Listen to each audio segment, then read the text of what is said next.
Assalomu alaykum Uzvona kuzatuvchilari. Videomizni oxirigacha ko'rib, like, podpiska bosishni unutmaymiz.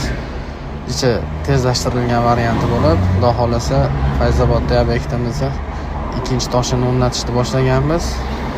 Bu inartimizni razmeri 1.75 ga 3 metrlik bo'lib, divizionaga moslashgan. Kimga shunday xizmatlar kerak bo'lsa, Uzvonaga murojaat qilaverasizlar.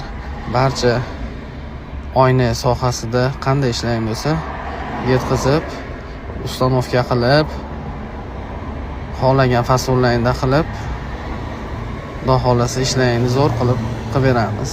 Kimga shunday xizmatlar kerak bo'lsa, pastda nomer qoldiramiz. Murojaat qilaverasizlar.